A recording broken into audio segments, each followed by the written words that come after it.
11. Now the whole world had one language and a common speech. As people moved eastward, they found a plain in Shinar and settled there. They said to each other, "Come, let's make bricks and bake them thoroughly." They used brick instead of stone and bitumen for mortar. Then they said, "Come, let us build ourselves a city with a tower that reaches to the heavens, so that we may make a name for ourselves. Otherwise we will be scattered over the face of the whole earth." But the Lord came down to see the city and the tower the people were building. The Lord said, "If as one people speaking the same language they have begun to do this, then nothing they plan to do will be impossible for them. Come, let us go down and confuse their language, so they will not understand each other." So the Lord scattered them from there over all the earth, and they stopped building the city. That is why it was called Babel, because there the Lord confused the language of the whole world. From there the Lord scattered them over the face of the whole earth. This is the account of Shem's family line. 2 years after the flood, when Shem was 100 years old, he became the father of Arphaxad. And after he became the father of Arphaxad, Shem lived 500 years and had other sons and daughters. When Arphaxad had lived 35 years, he became the father of Shelah. And after he became the father of Shelah, Arphaxad lived 403 years and had other sons and daughters. When Shelah had lived 30 years, he became the father of Eber. And after he became the father of Eber, Shelah lived 403 years and had other sons and daughters. When Eber had lived 34 years, he became the father of Peleg. And after he became the father of Peleg, Eber lived 430 years and had other sons and daughters. When Peleg had lived 30 years, he became the father of Reu. And after he became the father of Reu, Peleg lived 209 years and had other sons and daughters. When Reu had lived 32 years, he became the father of Serug. And after he became the father of Serug, Reu lived 207 years and had other sons and daughters. When Serug had lived 30 years, he became the father of Nahor. And after he became the father of Nahor, Serug lived 200 years and had other sons and daughters. When Nahor had lived 29 years, he became the father of Terah. And after he became the father of Terah, Nahor lived 119 years and had other sons and daughters. After Terah had lived 70 years, he became the father of Abram, Nahor, and Haran. This is the account of Terah's family line. Terah became the father of Abram, Nahor, and Haran. And Haran became the father of Lot. While his father Terah was still alive, Haran died in Ur of the Chaldeans in the land of his birth. Abram and Nahor both married. The name of Abram's wife was Sarai, and the name of Nahor's wife was Milcah. She was the daughter of Haran, the father of both Milcah and Iscah. Now Sarai was childless because she was not able to conceive. Terah took his son Abram, his grandson Lot, son of Haran, and his daughter-in-law Sarai, the wife of his son Abram, and together they set out from Ur of the Chaldeans to go to Canaan. But when they came to Haran, they settled there. Terah lived 205 years, and he died in Haran. Genesis chapter 12. The Lord had said to Abram, "Go from your country, your people and your father's household, to the land I will show you. I will make you into a great nation, and I will bless you. I will make your name great, and you will be a blessing. I will bless those who bless you, and whoever curses you I will curse, and all peoples on earth will be blessed through you." So Abram went as the Lord had told him, and Lot went with him.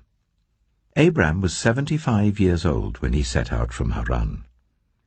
He took his wife Sarai, his nephew Lot, all the possessions they had accumulated, and the people they had acquired in Haran, and they set out for the land of Canaan, and they arrived there. Abram travelled through the land as far as the site of the great tree of Moreh at Shechem. At that time the Canaanites were in the land. The Lord appeared to Abram and said, "To your offspring I will give this land." So he built an altar there to the Lord who had appeared to him. From there he went on toward the hills east of Bethel and pitched his tent, with Bethel on the west and Ai on the east. There he built an altar to the Lord and called on the name of the Lord. Then Abram set out and continued toward the Negev. Now there was a famine in the land, and Abram went down to Egypt to live there for a while because the famine was severe. As he was about to enter Egypt, he said to his wife Sarai, "I know what a beautiful woman you are. When the Egyptians see you, they will say, 'This is his wife.' Then they will kill me, but will let you live. Say you are my sister, so that I will be treated well for your sake, and my life will be spared because of you." When Abram came to Egypt, the Egyptians saw that Sarai was a very beautiful woman. And when Pharaoh's officials saw her, they praised her to Pharaoh, and she was taken into his palace. He treated Abram well for her sake, and Abram acquired sheep and cattle, male and female donkeys, male and female servants, and camels. But the Lord inflicted serious diseases on Pharaoh and his household because of Abram's wife Sarai. So Pharaoh summoned Abram. "What have you done to me?" he said. "Why didn't you tell me she was your wife? Why did you say, 'She is my sister,' so that I took her to be my wife? Now then, here is your wife. Take her and go." Then Pharaoh gave orders about Abram to his men, and they sent him on his way with his wife and everything he had. Genesis chapter 13. So Abram went up from Egypt to the Negev with his wife and everything he had, and Lot went with him. Abram had become very wealthy in livestock and in silver and gold. From the Negev he went from place to place until he came to Bethel, to the place between Bethel and Ai where his tent had been earlier, and where he had first built an altar. There Abram called on the name of the Lord. Now Lot, who was moving about with Abram, also had flocks and herds and tents. But the land could not support them while they stayed together, for their possessions were so great that they were not able to stay together. And quarreling arose between Abram's herdsmen and Lot's. The Canaanites and Perizzites were also living in the land at that time. So Abram said to Lot, "Let's not have any quarreling between you and me and between your herdsmen and mine. For we are close relatives. Is not the whole land before you? Let's part company. If you go to the left, I'll go to the right. If you go to the right, I'll go to the left." Lot looked around and saw that the whole plain of the Jordan toward Zoar was well watered, like the garden of the Lord, like the land of Egypt. This was before the Lord destroyed Sodom and Gomorrah. So Lot chose for himself the whole plain of the Jordan and set out toward the east. The two men parted company. Abram lived in the land of Canaan, while Lot lived among the cities of the plain and pitched his tents near Sodom. Now the people of Sodom were wicked, and were sinning greatly against the Lord. The Lord said to Abram, after Lot had parted from him, "Look around from where you are, to the north and south, to the east and west. All the land that you see, I will give to you and your offspring forever. I will make your offspring like the dust of the earth, so that if anyone could count the dust, then your offspring could be counted.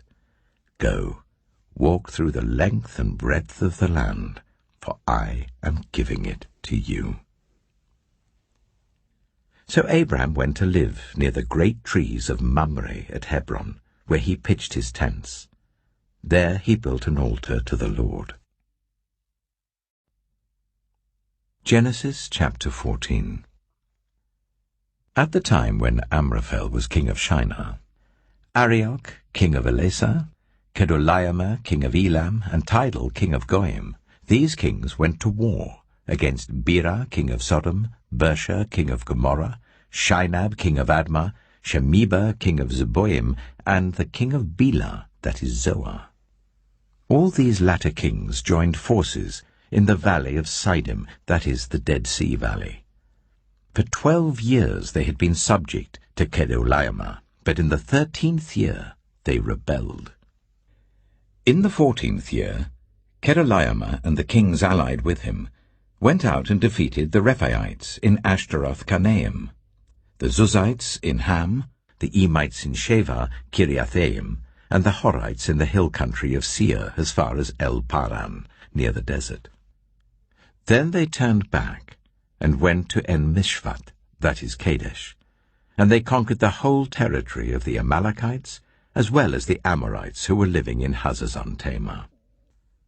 Then the king of Sodom, the king of Gomorrah, the king of Admah, the king of Zeboim, and the king of Bela, that is Zoar, marched out and drew up their battle lines in the valley of Siddim against Kedorlaomer, king of Elam, Tidal, king of Goim, Amraphel, king of Shinar, and Arioch, king of Elasa, 4 kings against 5.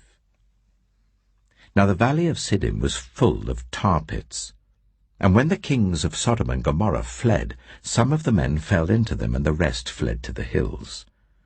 The 4 kings seized all the goods of Sodom and Gomorrah, and all their food. Then they went away. They also carried off Abram's nephew, Lot, and his possessions, since he was living in Sodom. A man who had escaped came and reported this to Abram the Hebrew. Now Abram was living near the great trees of Mamre the Amorite, a brother of Eshcol and Ane, all of whom were allied with Abram. When Abram heard that his relative had been taken captive, he called out 318 trained men born in his household, and went in pursuit as far as Dan. During the night, Abram divided his men to attack them, and he routed them, pursuing them as far as Hobah, north of Damascus. He recovered all the goods and brought back his relative Lot and his possessions, together with the women and the other people. After Abram returned from defeating Kedorlaomer and the kings allied with him, the king of Sodom came out to meet him in the valley of Shaveh, that is the king's valley. Then Melchizedek, king of Salem, brought out bread and wine. He was priest of God Most High, and he blessed Abram, saying, Blessed be Abram by God Most High, creator of heaven and earth, and praise be to God Most High, who delivered your enemies into your hand. Then Abram gave him 1/10 of everything. The king of Sodom said to Abram, Give me the people and keep the goods for yourself. But Abram said to the king of Sodom, With raised hand I have sworn an oath to the Lord, God Most High, creator of heaven and earth, that I will accept nothing belonging to you, not even a thread or the strap of a sandal, so that you will never be able to say, I made Abram rich. I will accept nothing but what my men have eaten and the share that belongs to the men who went with me, to Ane, Eshcol, and Mamre. Let them have their share. Genesis chapter 15. After this, the word of the Lord came to Abram in a vision. Do not be afraid, Abram. I am your shield, your very great reward. But Abram said, Sovereign Lord, what can you give me since I remain childless? And the one who will inherit my estate is Eliezer of Damascus. And Abram said, You have given me no children, so a servant in my household will be my heir. Then the word of the Lord came to him. This man will not be your heir, but a son who is your own flesh and blood will be your heir. He took him outside and said, Look up at the sky and count the stars, if indeed you can count them. Then he said to him, So shall your offspring be. Abram believed the Lord, and he credited to him as righteousness. He also said to him, I am the Lord, who brought you out of Ur of the Chaldeans, to give you this land to take possession of it. But Abram said, Sovereign Lord, how can I know that I will gain possession of it? So the Lord said to him, Bring me a heifer, a goat, and a ram, each 3 years old, along with a dove and a young pigeon. Abram brought all these to him, cut them in two, and arranged the halves opposite each other. The birds, however, he did not cut in half. Then birds of prey came down on the carcasses, but Adam drove them away. As the sun was setting, Abram fell into a deep sleep, and a thick and dreadful darkness came over him. Then the Lord said to him, Know for certain that for 400 years your descendants will be strangers in a country not their own, and that they will be enslaved and ill-treated there. But I will punish the nation they serve as slaves, and afterward they will come out with great possessions. You, however, will go to your ancestors in peace and be buried at a good old age. In the 4th generation, your descendants will come back here, for the sin of the Amorites has not yet reached its full measure. When the sun had set and darkness had fallen, a smoking brazier with a blazing torch appeared and passed between the pieces.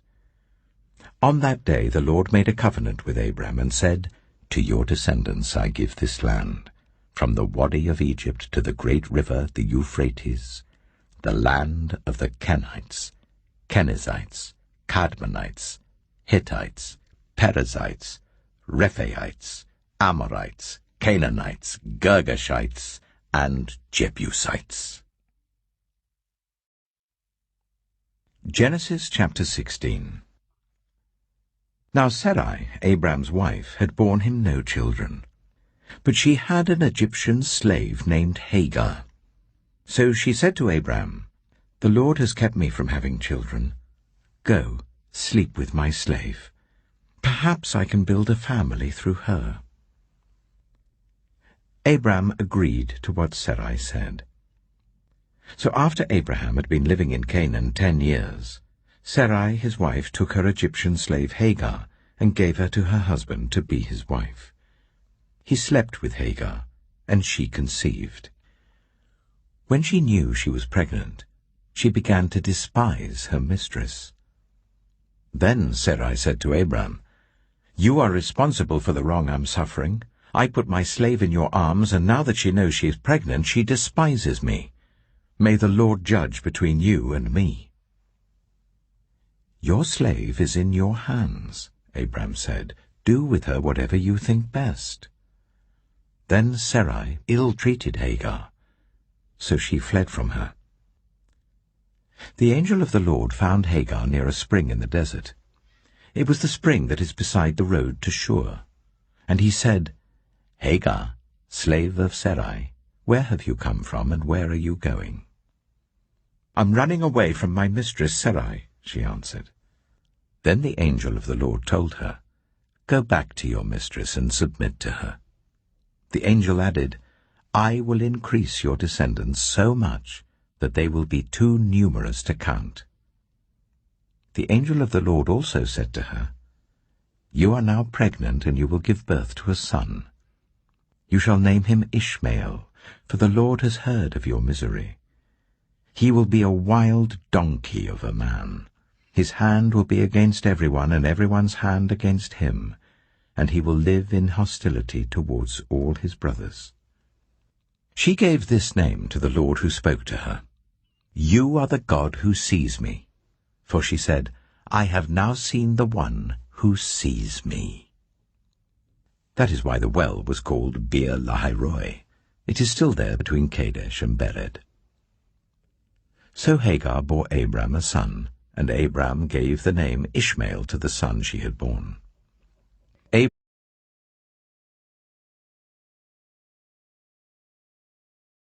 Abram was 86 years old when Hagar bore him Ishmael.